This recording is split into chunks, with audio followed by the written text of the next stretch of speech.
See, the story of the chapel is very important in American history.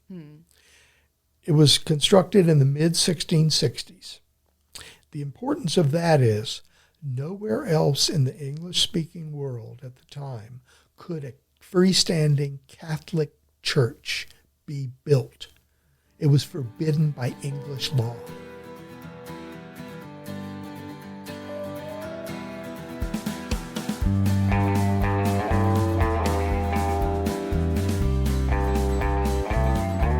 Ladies and gentlemen, welcome to the Crab and the Cross podcast. I'm your host, Mary Rose, and this is the last episode of Season 2. It is a little bit of a niche episode. It's very Crab and the Cross themed. I talked to Dr. Henry Miller, who is a historian and archaeologist at Historic St. Mary's City. If you watched or listened to the trailer I made for the podcast, you know that I am coming at you from the birthplace of Catholicism in America. Now, it's a little bit of a contentious claim because Catholics were definitely in Florida and California before they were in Maryland, but Florida and California were not part of the original 13 colonies, so Maryland has been America, and when I say America, I mean the U.S., longer than they have. So I'm just going to go ahead and claim that for my state. So St. Mary's City was the first European settlement in the state of Maryland. It was not an exclusively Catholic settlement. It wasn't even a predominantly Catholic settlement, but it is unique in being the first settlement that included Catholics. And there's a few other things about this settlement that make it really unique. One is that it was a place of religious tolerance, not just in practice, but actually in law. There was something passed in 1649 called the Act Concerning Religion, which established it as a place that allowed the freedom of religion amongst the various Christian denominations. It did not extend to other religions, but that wasn't really a factor in that location at the time.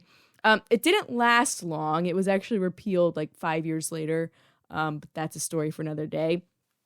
Something else unique is that the English settlers actually traded for and had permission from the Yaocomico Native American tribe that resided there to establish a colony. So unlike other European colonies, this was not a place that was taken by force or a place that was fought for. It was peacefully given. And so there was a sense of harmony between the Yaocomico people and the settlers at St. Mary's.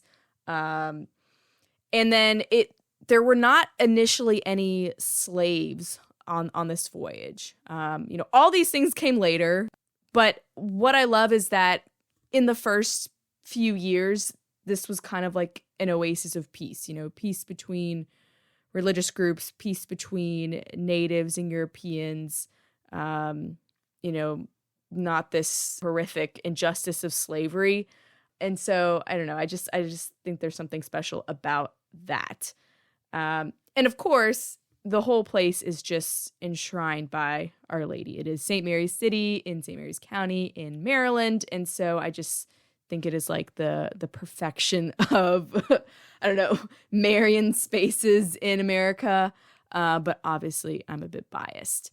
Anyways, it's a really interesting conversation. If you're a history buff, I think you'll enjoy it. Hopefully, if you're not a native Maryland, you can still, enjoy learning a bit of Catholic and American history. So anyways, like I said, this is the last episode of season 2.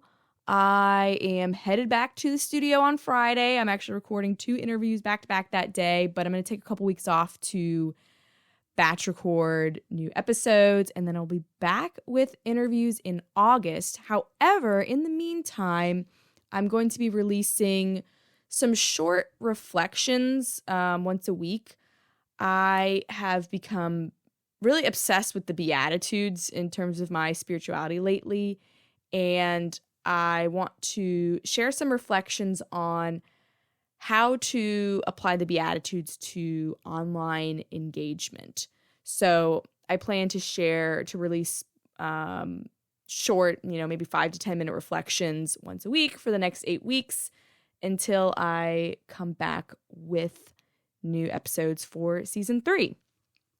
I would also love it if you would take the time to write a written review on Apple Podcasts. And then if you have other social media platforms, please give me a follow over there. Okay, and now here's my conversation with Dr. Henry Miller.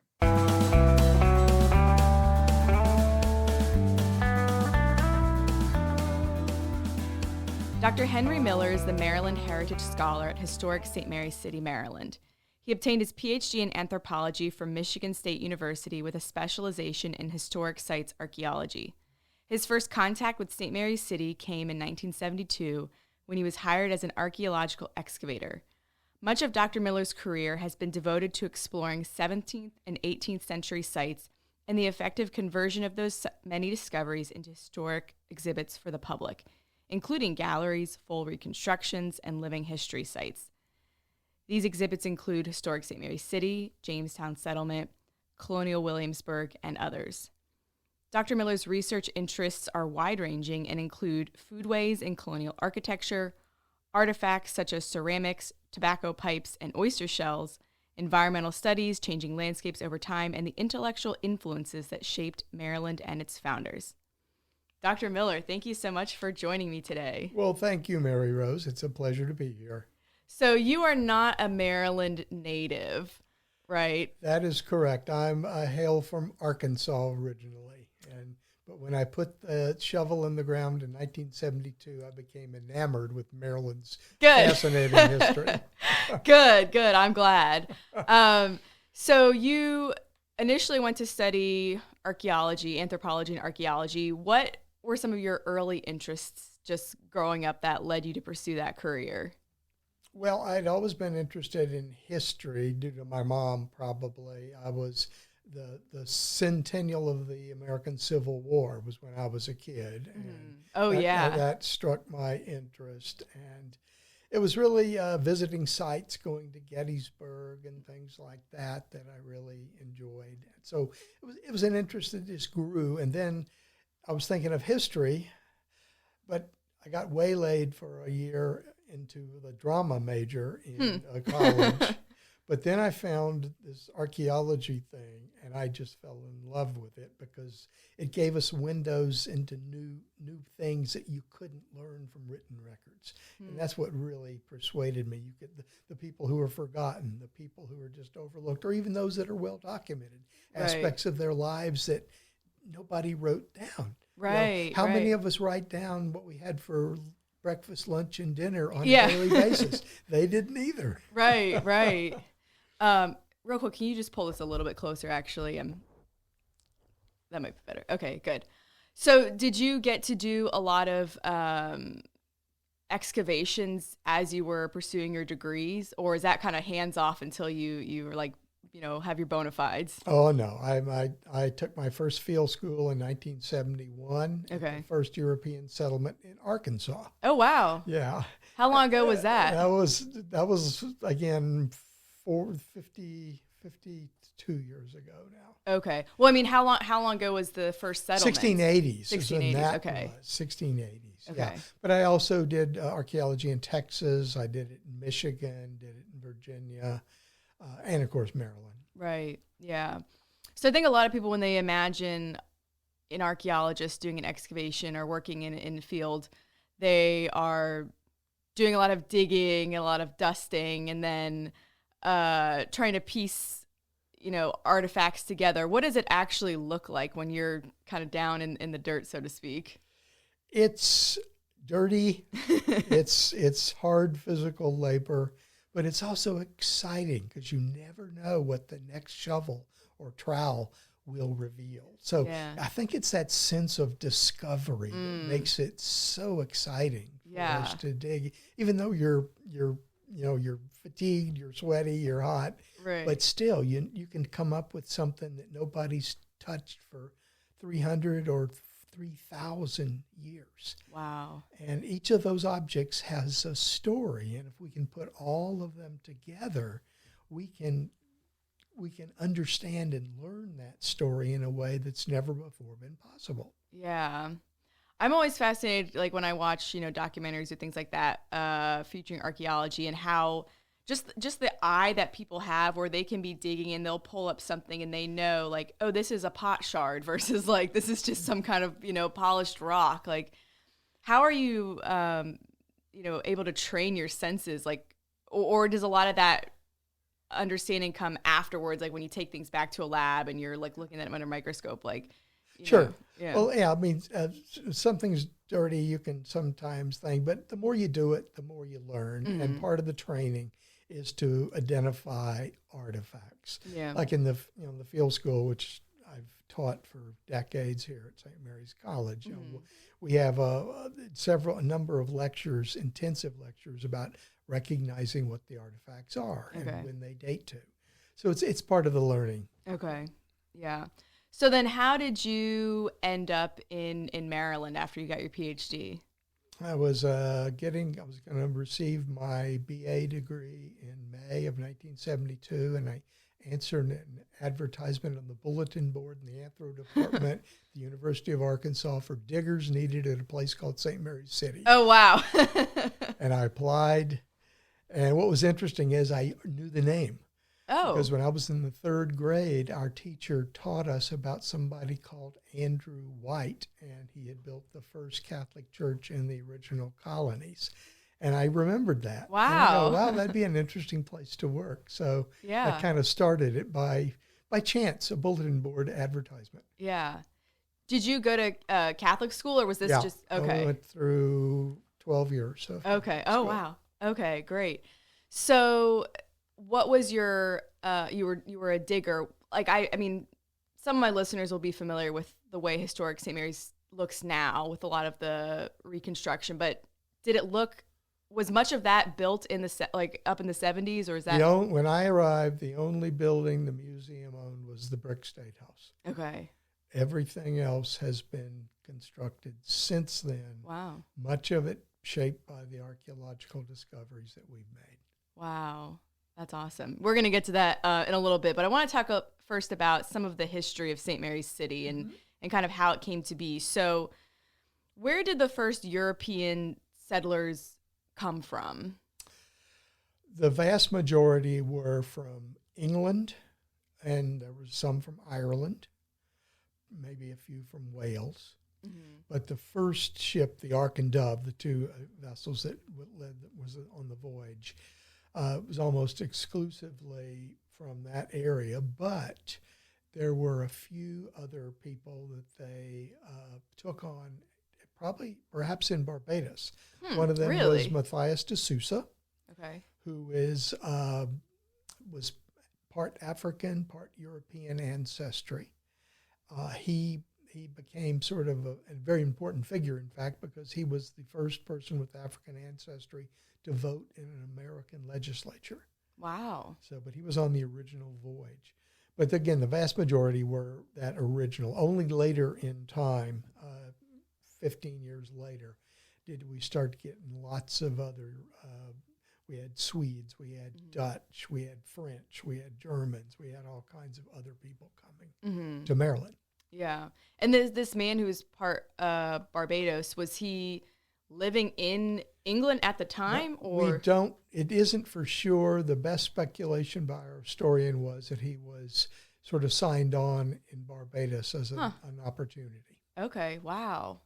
So how would you describe the people who came over on the Ark and the Dove? I mean, are they mostly upper class? Are they, more of like refugees? What's kind of their status? A small number of them were the elite, I guess, beginning with Governor Leonard Calvert, the son of Lord Baltimore.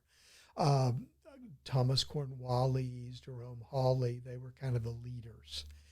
But the vast majority were just regular people. Wow. Most of them were what we would call indentured servants. They came to pay for their passage. they agreed to work for 5 years, and then they became freemen as such. So, and the other thing is the misnomer is they were all Catholics. Probably only about 20% of the original voyage were Catholics. Oh, Most really? were Protestant. Oh, okay. Yeah. So it was a very religiously mixed group. Okay. Although mostly from Britain. Right, right. Yeah, because I mean, a lot of people are familiar with Father Andrew White, but were there other clergymen on board? Yes. There were several Jesuits. Okay. And they were there. Most of them died pretty quickly, unfortunately. Really? About a third of the people that came to Maryland died within the first year. Oh my gosh! It was a true risk. Wow. Yeah, and this was local diseases. Okay. It was probably influenza, dysentery, malaria was another big medical problem here. Yeah. Wow. Okay. So it wasn't so much from like lack of nutrition and not being able to start, farming early on. It was okay. Maryland avoided all the problems that they'd made at Jamestown, and Plymouth. Yeah. And of self-sufficiency, sustainability was a very early achievement. Wow. Yeah. So approximately how many people came over on the Ark and the Dove? We're guessing around 150, but no precise count. Okay, so that's a tiny number of people. Tiny number of people, yes. Yeah. And do you know if it was many families or if it was mostly, single men ready for adventure? There were a few families, Okay. but generally speaking, it was young males. There were some young women there. But the ratio of men to women in the early years was 6 to 1. Wow. So it was a very unbalanced society in that regard. Yeah.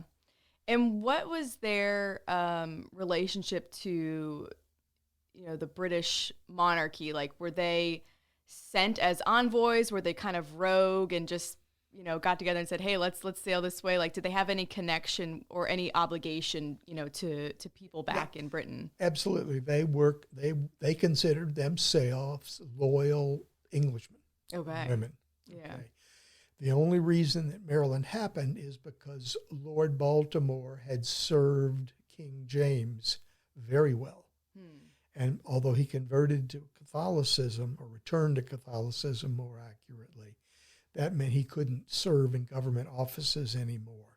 But the king and his son, Charles, was very favorable. And so he got the charter because of that royal connection. But they all considered themselves loyal subjects of the crown. Maryland was founded for, like everything, multiple reasons. One was opportunity.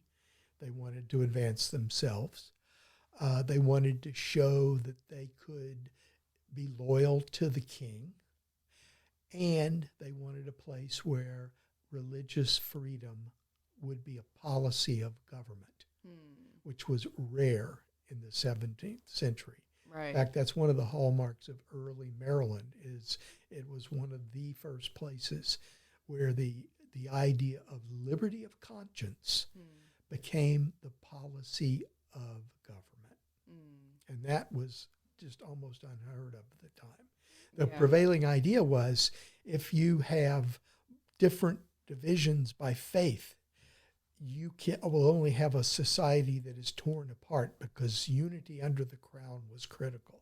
Right. And of course, Lord Baltimore said, no, I don't think that's correct, and instituted that policy that allowed all of these different faiths. In fact, Maryland had the most diverse religious communities in America in the 1650s, 1660s time frame. Wow. Now, Lord Baltimore, he was a Catholic? Okay, the first Lord Baltimore was raised as a Catholic. At the age of 12, he was forced by Queen Elizabeth's powers to become Protestant. He lived as a Protestant up until 1624. In 1624, he officially returned to the Catholic faith there. And that's when he suddenly could no longer hold office. He couldn't, do a lot of the things. Right. Because only Protestants and indeed only Church of England people could have those things. So he took a big risk then. Huge fall in what hit from his power that he had. Wow. Do you know what led him to return? That's a big speculation. Oh, really? And there's a lot of uncertainty there. But it certainly, a lot of this happened after his wife died. Okay. And my thought is that he actually never totally gave up his faith, but he lived as a Protestant because they were sometimes called crypto-Catholics because it was the only way you could succeed. Yeah. But finally he resolved himself, I can't live like that anymore. Wow. I have to be true to the faith. Wow. And did he remarry eventually? Eventually he did, yeah. A Catholic woman or? Yeah, apparently from Ireland, we think. Okay. Mm-hmm. Wow.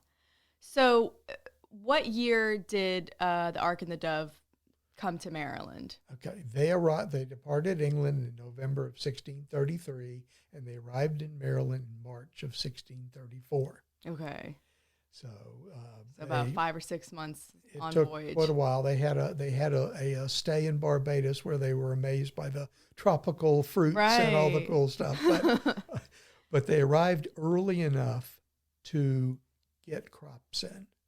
So they were very careful about making sure they had foodstuffs. Yeah. And the food that they had to make was not what they knew. Because the land, Maryland, was covered with massive trees. It was a primary forest. Oh, wow. The only open area was where the native peoples had cleared for their cornfields. Wow. So the colonists had to learn how to grow corn, which they were taught by the native Yaocomico people who were at St. Mary's. And that was a key factor in their success. Wow. Had there been any contact with the Yaocomico peoples prior to that time? There had been hostile contact with the Virginians to some extent, but there was a trader, fur trader named Henry Fleet, who started coming up and exchanging furs with them. So he's the one that told Leonard Calvert, the first governor, where this village was. So it was through Henry Fleet's help that they found the town of Yaocomico, as it was called, occupied by the Yaocomico people. Okay. And where exactly was that? What would it be today? Well, it's basically where the college in St. Mary's City is. Wow. We don't know. We have found traces in a number of locations, but it wasn't like a small cluster of buildings with a fortification around them. It was an agricultural village, so there was villages mixed into or houses mixed into the fields. Okay. So it was a broader, more dispersed settlement, I guess. Okay. Yeah, I've been over to, I think it's Jefferson Patterson Park over in Calvert, and they have, I don't even know what they would call them, but like these replicas of sort of these hut-like structures. Called a Witchock. Witchock. Was one of the names. And that was also the Yaocomico people, I assume? Yeah. Okay. Were there any other native tribes living in southern Maryland, what we call southern Maryland? Yes. The largest was the Piscataway. Okay. Up near Washington, D.C. Yeah. They were what scholars have called a chiefdom, and that they were a more powerful group, and they had people who joined them, the Chaptico or the other, some of the other groups, Mattawoman villages or people would come under their sway. So that was, and there was also several groups living along the Patuxent River in southern Maryland. And then, of course, you have the Nanticoke and others on the eastern shore, large groups there as well. Yeah. It's interesting to hear all these terms because when, Marylanders, they know things like Baltimore, Calvert, but they also know things like Mattawoman and Piscataway. And so do you know if the places that retain these native names, Patuxent, whatnot, Were those later given, or were a lot of the original settlers like, let's maintain some of these, indigenous terms? Pretty much they were maintained because that's what they were. The Potomac. Yeah. The Patuxent. Right. The Yaocomico. All of those were Native American names. Okay. That sort of, they just continued using them. What about the city of St. Mary's? When was it given that name, sort of incorporated in a formal fashion? Okay. It began as our town we call St. Mary's, okay? And it consisted in April of 1634 of the fort that we just discovered a couple of years ago and we're currently excavating on. Wow. But it didn't, by 1637, there was probably 400 people living in the fort. Wow. So it was a lot of already. people. But the next year, Lord Baltimore allowed them to move out and to establish their farms, which were at the time called plantations. Plantation meaning you planted yourself in that location. Okay. And so they've moved out, and that's when the real population growth began to grow. So St. Mary's was a center of a population for about 3 years. Okay. Then most of the people left, and the only purpose for the city, and it wasn't a city at that time, but it was a government center. So it becomes a city officially in 1667 when it was incorporated by Lord Baltimore. Okay. And I know you said that the original Ark and Dove had about 150 or so people. So did these ships go back and forth to carry more passengers, or were there other voyages? Yeah, the Ark stayed for a month or so. The Dove, the smaller vessel, remained because it was a vessel of trade and exploration.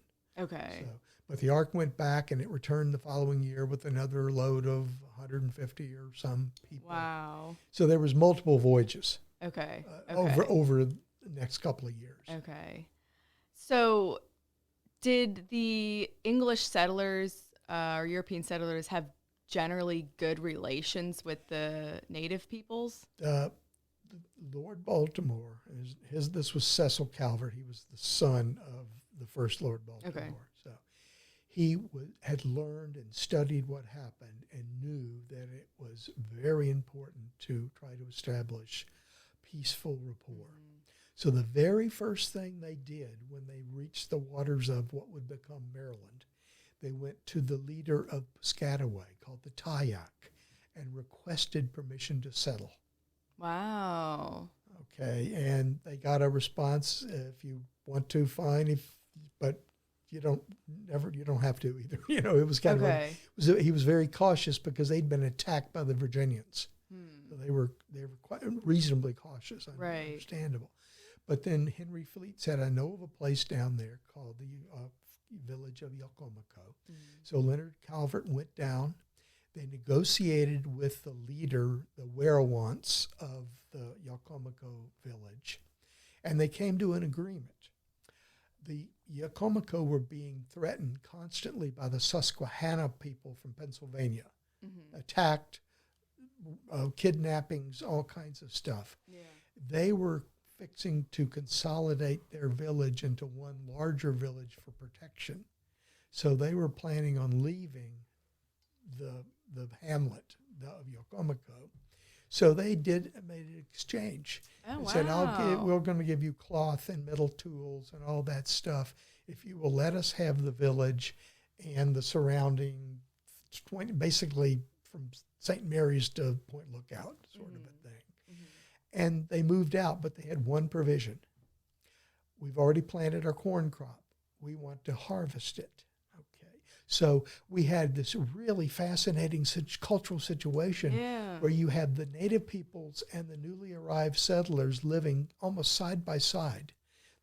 The English moved into some of the Yaocomico houses. Wow. and there's the accounts talk about how the native peoples taught them how to hunt the local game.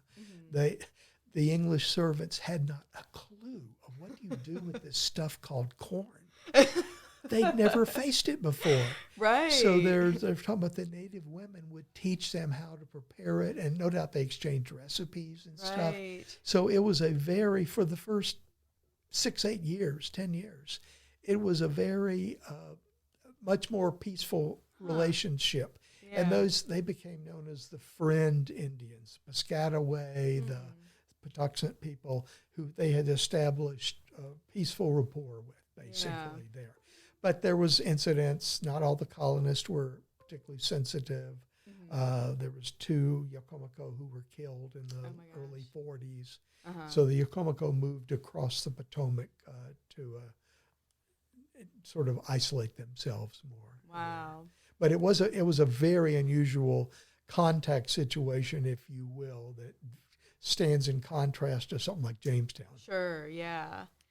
I've always wondered this. Do you have any idea how they initially were able to communicate with each other? You know, like obviously there's a huge language barrier. Is it just kind of, you know, like do we have any sense in like historical records how that took place? Well, the initial one, it was due to Henry Fleet. Who had already learned the language. Okay. So he was very fluent in it.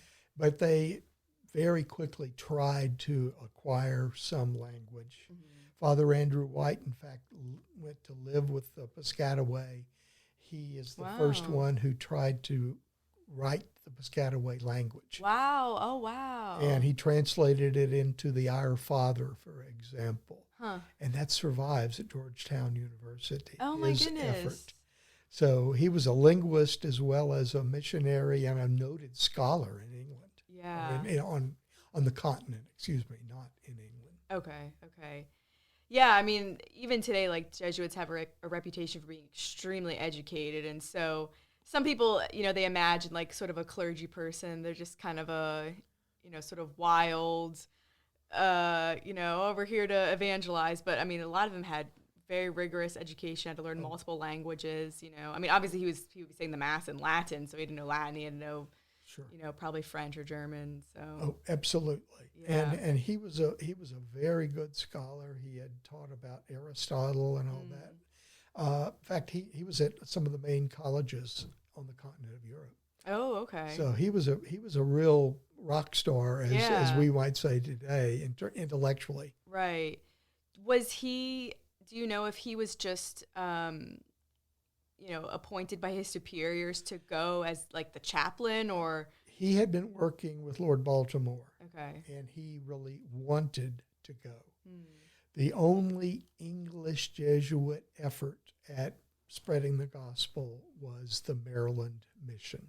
Oh, wow. So the English Catholic priest, they were the ones who tried to make, and they were modestly successful. Really? But it was a challenge. I mean, there was a number of the Piscataway who converted. Wow. And indeed, there's a substantial number of the descendants of Piscataway that are still Catholic today. Wow. That's fascinating. Yeah, because I know of some of the French Jesuits that came to more northern parts, to like the Iroquois, like Isaac Jogues and whatnot. Yes. I'm trying to think, do you know if there was an overlap in that time period, or was one group significantly earlier? They were at the same time. Same time, yeah. But because they were English Jesuits, they no doubt communicated with the Spanish and the French and the others, but they were doing their own mission. Okay, they were kind of doing their own thing. Did the English settlers at that time, did they have slaves, or were they at all involved in the African slave trade? No. Originally, no. Okay. There was originally several Africans who were in the colony. They were indentured servants. Okay. But through time, that changed.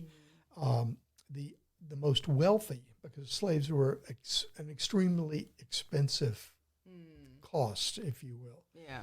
And the most wealthy were the ones that initially began acquiring a few enslaved people.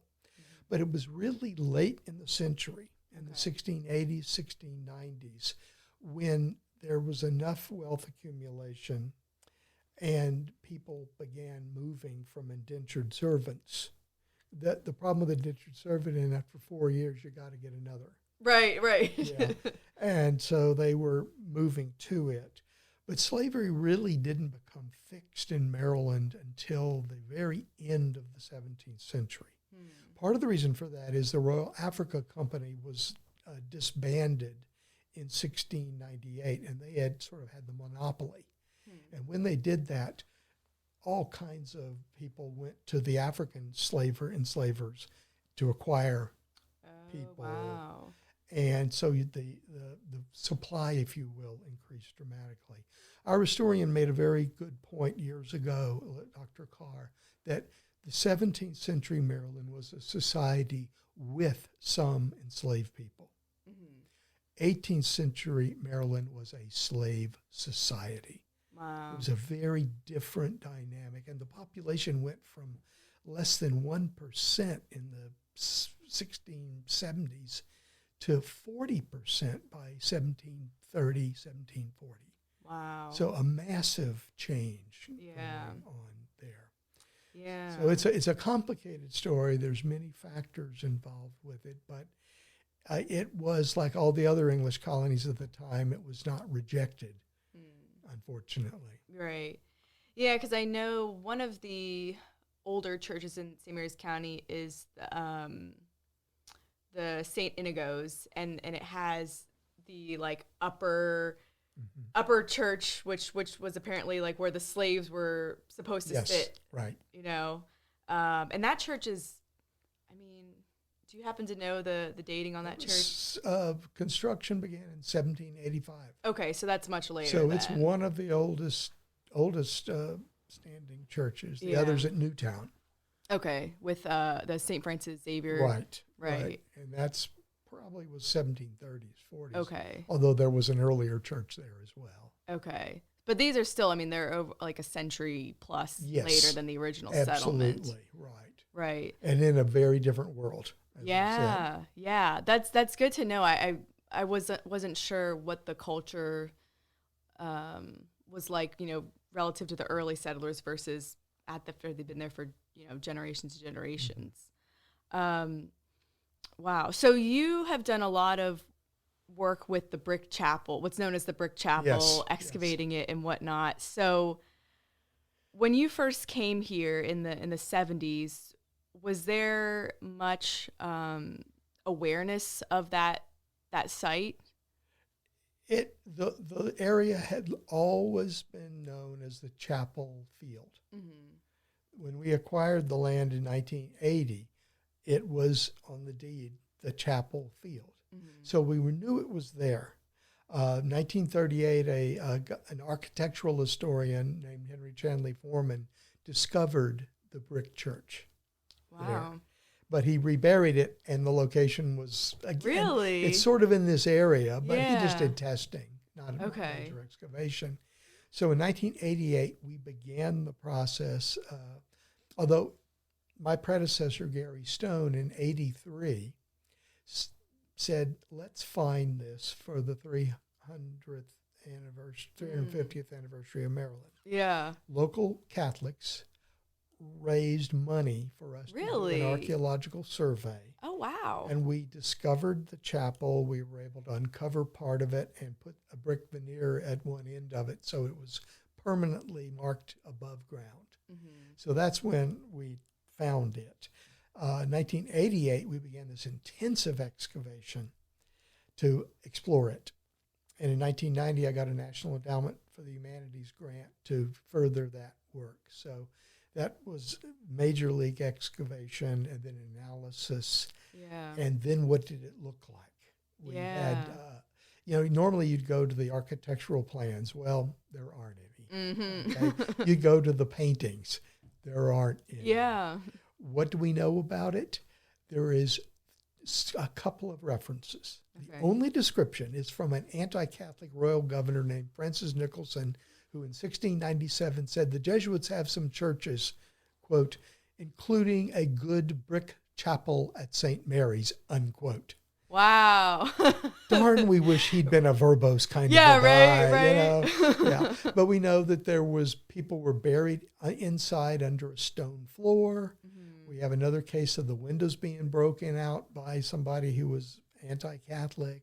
We have a few clues from the documents, but most of it has to come from the archaeology and what was the Jesuits doing elsewhere in the world at the same time. So we had to take all of that together. And finally, in the around 2001, we came up with the best guess and started the reconstruction. And the architecture was finished in 2009. That's the building you see. Okay. But the interior wasn't done yet.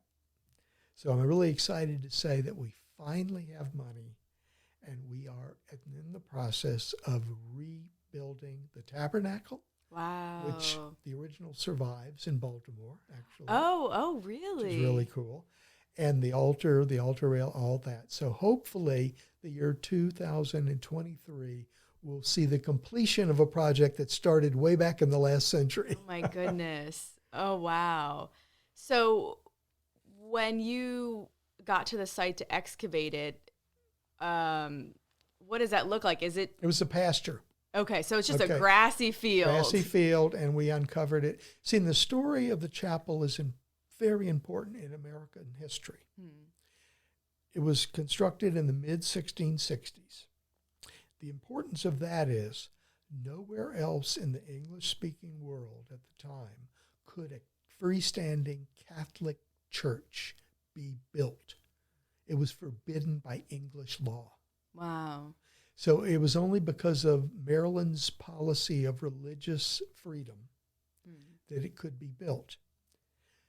Stood until it was used for worship until 1704. A Protestant governor ordered the chapel locked, the key taken, and it never again to be used for religious purposes. Wow. That effectively totally ended the religious freedom that Maryland had championed. Wow. So about 10 years later, the Jesuits dismantled it, took all the bricks and everything away and recycled them, and it was lost to history. That's so fascinating that they basically took it down themselves. Right. I've never even heard of that, but I guess it makes sense. It's good resources. Well, the legend had it they took it down to St. Inigo's, where the Navy base is today, and used it to build a large house. Huh. And archaeology was performed down there in 1984, and they discovered a foundation with chapel brick in it. Wow. So we think that legend was actually true. Oh, my goodness. Wow. So what did you discover as you start digging through this field, Well, first of all, are there certain tools that you use to kind of find a spot to start? No, in this case, what we did is we replowed everything. Okay. And then once it was washed by several hard rains, we gridded it off in 10-foot squares. Okay. And then we collected everything that was exposed on the surface in that square. Okay. And then you can map where stuff is spatially.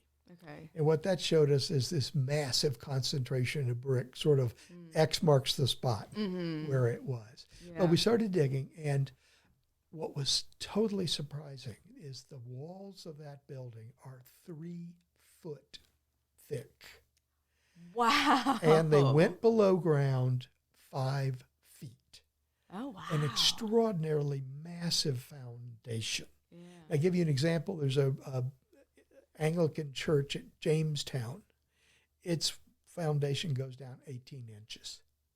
Oh, my goodness. So this is a really big, they were building for permanence, but there's also an architectural rule from the classical world that the relationship of the below ground foundation dictates how high the walls went. And that relationship indicates 25 foot above ground. Okay. So we had that piece of information from it.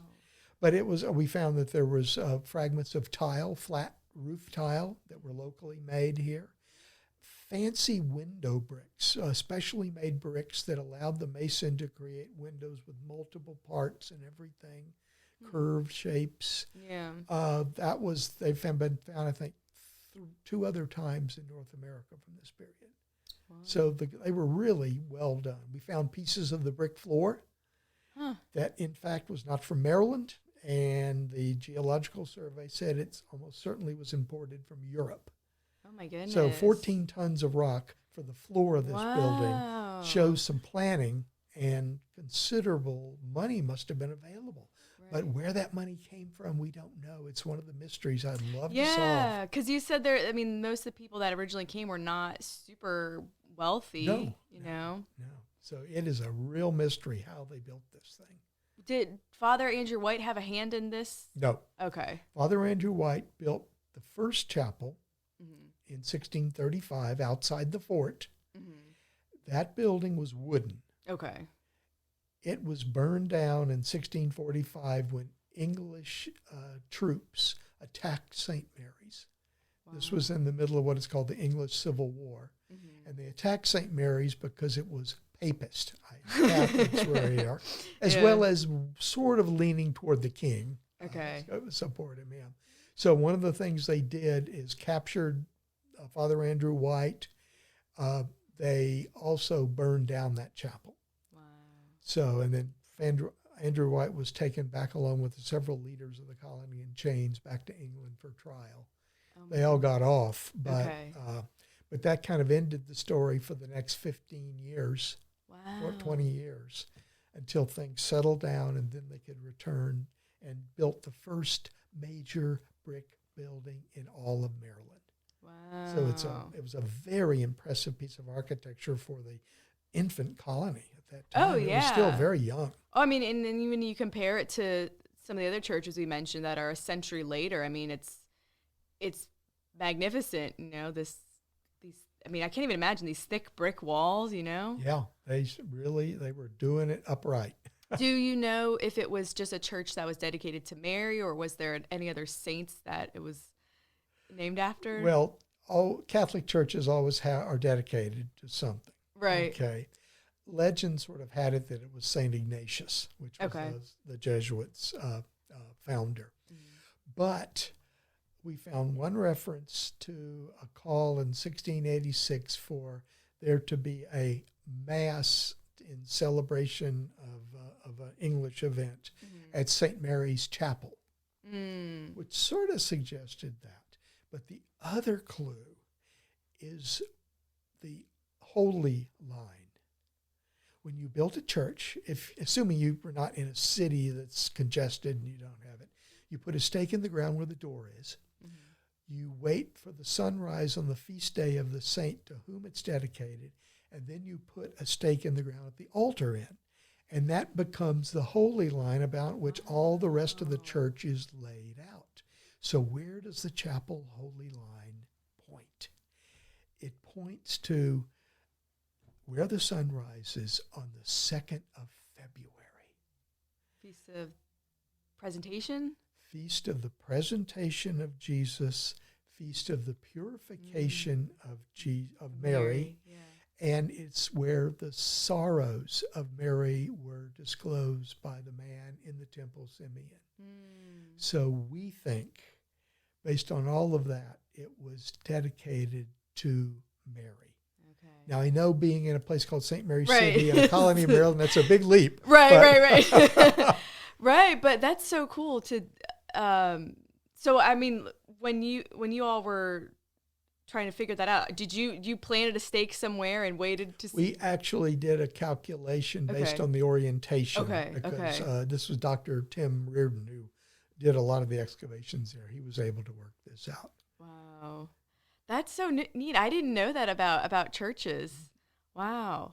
Where you can. And that's a medieval practice that continued into the 17th, maybe even into the 18th. Which is really interesting because I know, with plenty of other religions, they often oriented their temples towards certain, whether it's, it could be the sunset or the sunrise, but it also could be certain constellations when they're more present in the sky. And so that's really kind of neat that the Catholic Church kind of, you could almost say, baptized that practice in a way, of aligning with the stars. It used the idea. It's probably a much older idea. Right. But. Yeah. Now, I know that at some point you all encountered some tombs, right, underneath that spot? Yes, the chapel is the location of the largest cemetery from 17th century Maryland. We have done ground penetrating radar over that, and the hits, the anomalies that came out of that, we could be dealing with as many as 400 graves. Wow. None of which are, of course, were marked because it became a field and all of that. Inside the chapel, there may be as many as 60, 70 graves, because that was a more prestigious location to be built. Okay. But there's only 3 people who we actually conclusively know who they are out of all that 400 plus people. Okay. And that's because they were buried inside the chapel in a totally unique way in the lead coffins. Whoa. We discovered that in 1990. They are the first lead coffins discovered by archaeologists in North America from that era. Huh. And, of course, the big question is, who were they? Right. And, of course, some of my colleagues would be lucky and there'd be nameplates on all of them. But for us, no such luck. So what we did is made the hard decision to rebury them. And then we spent 2 years planning how to conduct a major scientific investigation of them. That was done in 1992. We had several hundred scientists, engineers, historians, chemists, other physicists who assisted us in this project. And we lifted each coffin out of the ground, took them into a field hospital tent provided by the U.S. Army, and opened each of them, collected all the data possible, and began the process of trying to determine who they were. Wow. So were you there when the lids were taken off the coffins? Yeah. Dr. Tim Reardon and I were the project directors for this project, for the scientific part of it there. And, we were there the whole time. And the small coffin, there's 3 sizes, okay. The small one was a little child. The middle one was a woman in her 60s, probably in terrible health.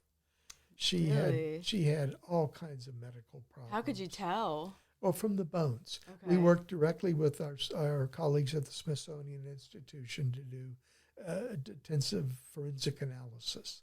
She had arthritis. She had bone loss, osteoporosis. She had broken her upper right leg.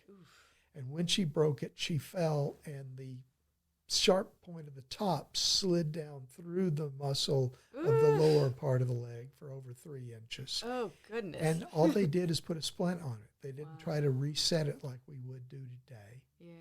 She had only 8 teeth left, 4 of which were mostly just roots, open pulp cavities. Wow. And she's one of the most wealthy, prominent people in the colony. Oh, goodness. But she was very well preserved. They had buried her in a shroud. They had crossed her hands at her waist and then tied her wrist up with silk ribbon, which survived. Oh, my goodness. We found sprigs of rosemary strewn through her coffin, which was for remembrance. It was a ceremonial herb in England at the time. And her head of hair was largely preserved. Wow. Did it look like they did any kind of embalming techniques? Not for her. Not for her? No, so just the conditions were right to allow... She was wrapped in lead, so it was provided a drier location. Yeah. And then the big coffin was a surprise because it was an adult male, probably in his 50s. But from the waist down, his bone was in perfect state of preservation almost. From the waist up, most of the bone was converted into white crystals. A very strange situation.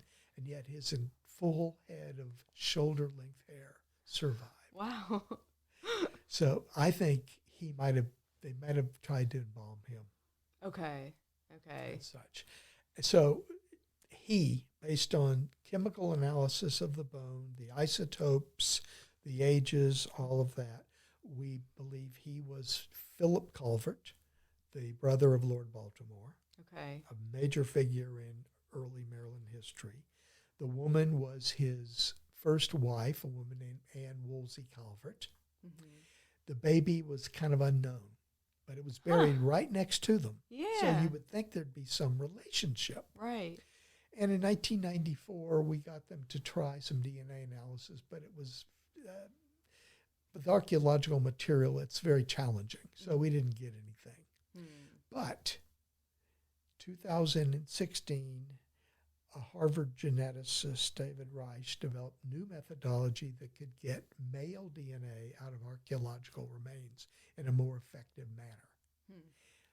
Our Smithsonian College says, we got a test case for you.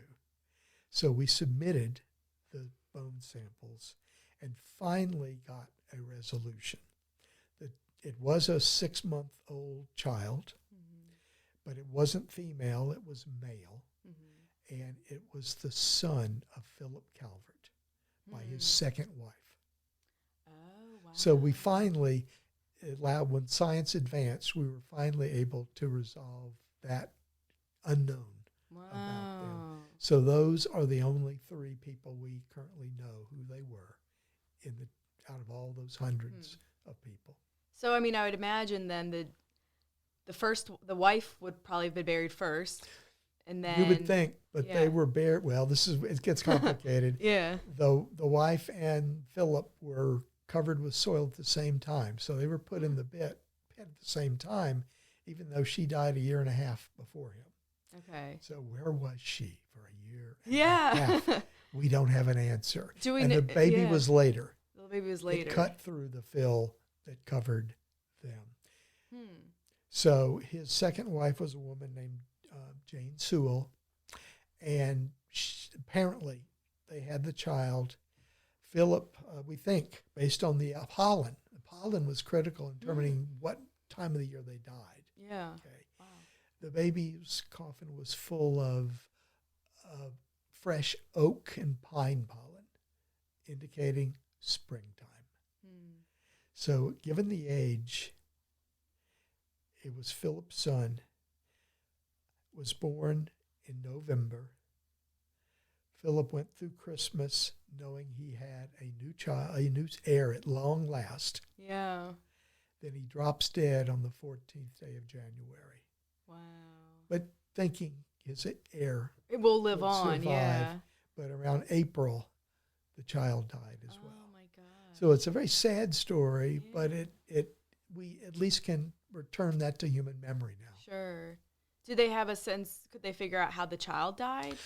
The child suffered from rickets, from probably scurvy, severe iron deficiency. Wow. Apparently, there was a inability to feed properly, is what we think was going on with that little baby.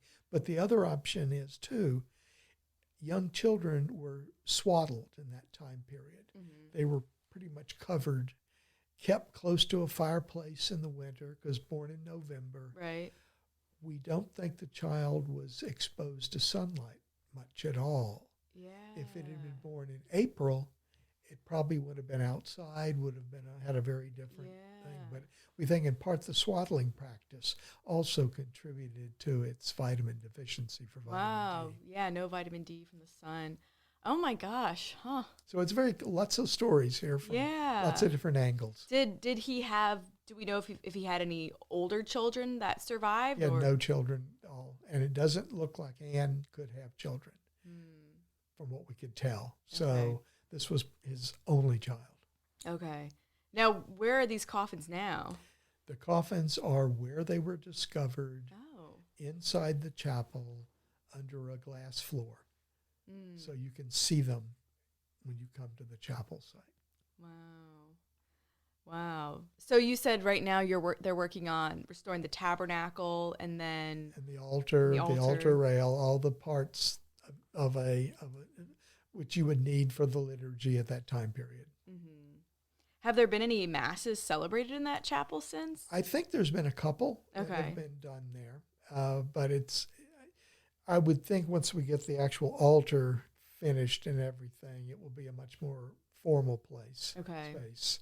Yeah, yeah. I don't know if I mentioned to you that I'm currently the campus minister for the Catholic students at St. Mary's, and so I would love to have a mass, get our chaplain to say a mass in there at some point, especially when it's all finished. And I mean, I think it would be a cool thing for other students, even if they're not Catholic, to come and just see a historic,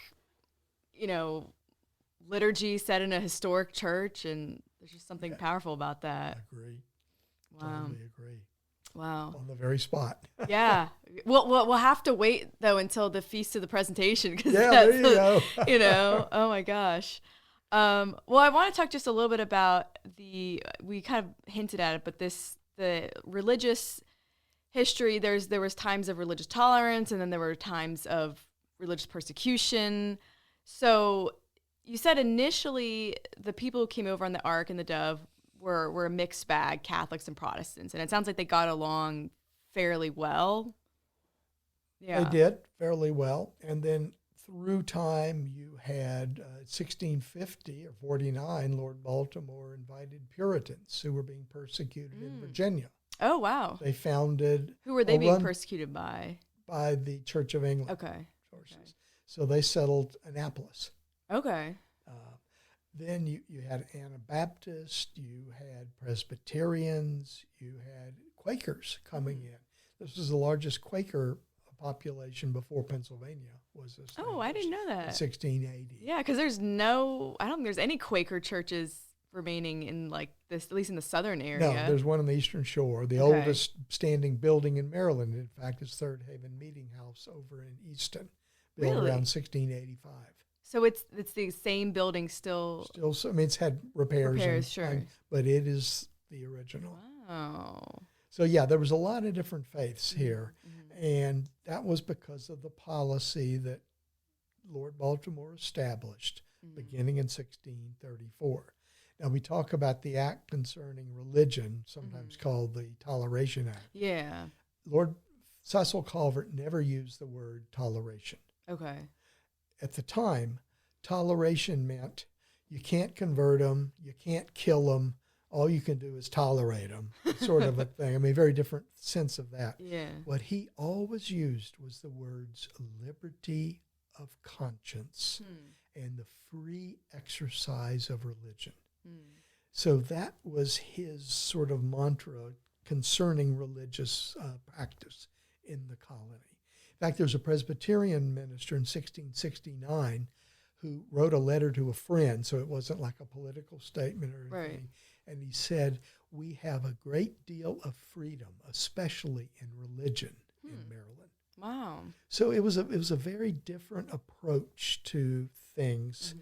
And it ended after Lord Baltimore was overthrown in 1689. There was a revolution. 700 troops marched on St. Mary's City and laid siege to the State House. Wow. Was it that totally unexpected? Yeah, it was. So they had no real defense mechanism. They couldn't get enough troops together to do anything about it. So they wisely surrendered. The odds were bad. Right. But that led to royal governors, not governors appointed by Lord Baltimore, but the royal governors appointed by the King and Queen of England established.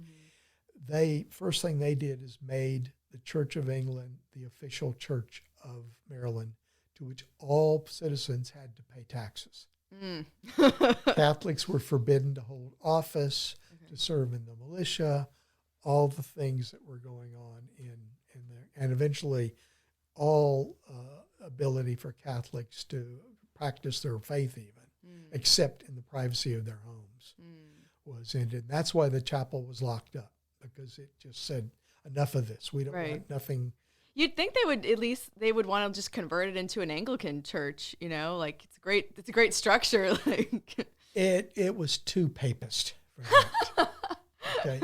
The Anglican church was the State House. Huh. When the capital moved away, they moved the government in 1695 and then county government a few years later. The brick State House was redundant. What do you do with it? So it was given to the Church of England, and it became a Anglican church from like 1708 to 1830. Okay. It stood a long time. Yeah. And it was falling apart in 1830. They dismantled it and used its bricks to build the current Trinity Church. Oh, wow. So, in a sense, it still stands. Great, for sure.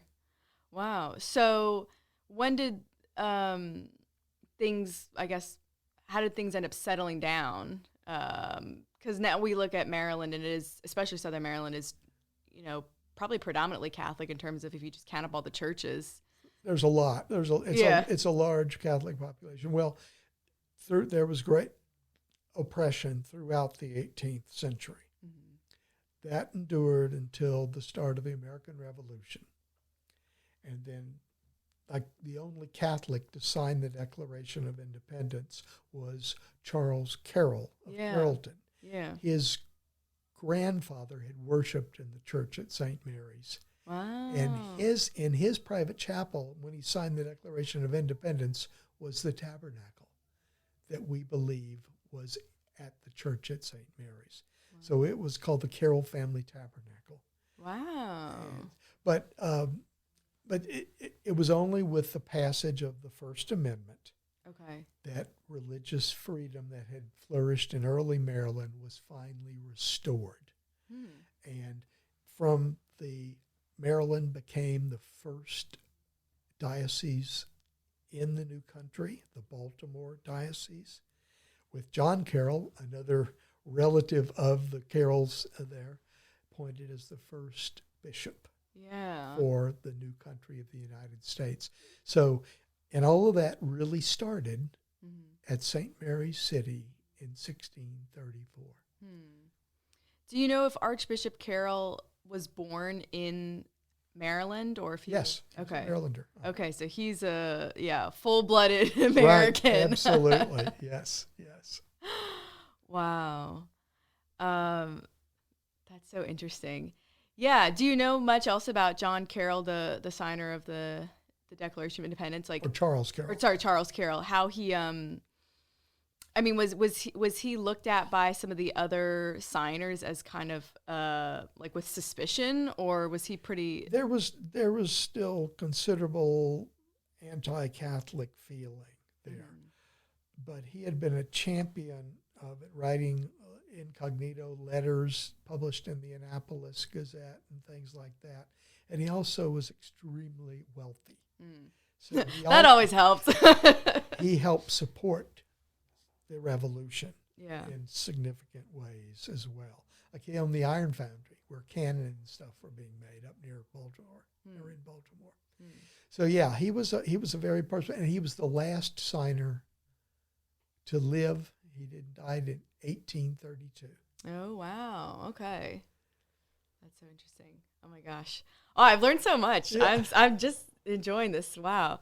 So to kind of wrap up, then, can you talk a little bit about? I know you said you're helping with the restoration of the brick chapel. Are there other things that you're working on right now? Well, yeah. I mean, I hope to do a book about the entire chapel project and all the stories we've learned about it. Yeah. But currently the museum is exploring the original fort. And we're working on the first building inside we've discovered. And then late in April, we're going to start another 2-year program on the home of the first governor of Maryland, Leonard Calvert. We're going to try to answer architectural details about that. And this is in a very important building because it is where the Act Concerning Religion was passed in 1649. But it's also where in 1664 Maryland passed the first slave laws. But many other laws were passed there as well. So it's a very significant building. And we hope within the next 6 years to be able to reconstruct it and turn the interior into a modern exhibit gallery to tell the many stories that occurred in that spot. Yeah. For example, it was surrounded by a fort in 1645 from the English Civil War, the only physical evidence of the English Civil War in North America. Wow. that we found, at least so far. Okay. So lots of projects going on. Yeah, that's so exciting. There's going to be a lot of interesting discoveries coming out in Yeah. this years. And we have a field school each summer. We've Really? run that since 1971. And St. Mary's College students are eligible for it, certainly, to attend. And they'll be mostly working on trying to explore the fort. That's so cool. That's another opportunity. Yeah. Along with internships and things of that nature, which Right. we have a lot of student work. Yeah. What are some of the already in print books and resources that discuss a little bit of the history of Maryland and St. Mary's County, especially things written contemporaneously that you can go to? Well, there's a guidebook to the museum that covers the history. 2 years ago, we published a book in the University of Florida Press that sort of summarizes 50 years of the exploration of St. Mary's. Yeah. Unearthing St. Mary's, which is available also. Okay. And there's a number of reports and chapel cemetery report, things of that nature. So there's literature out there that is available. And our book gift shop in Farthing's Ordinary has a selection of that material available. Great. Well, fantastic. Thank you so much, Dr. Miller, for sitting down and sharing with me all of your knowledge and all of your research. And definitely, I need to take another tour. I'm at St. Mary's every day, but I haven't done a tour in forever, so I'm going to have to sign it up. All right. Well, very good. All right. Thank you. Thank you.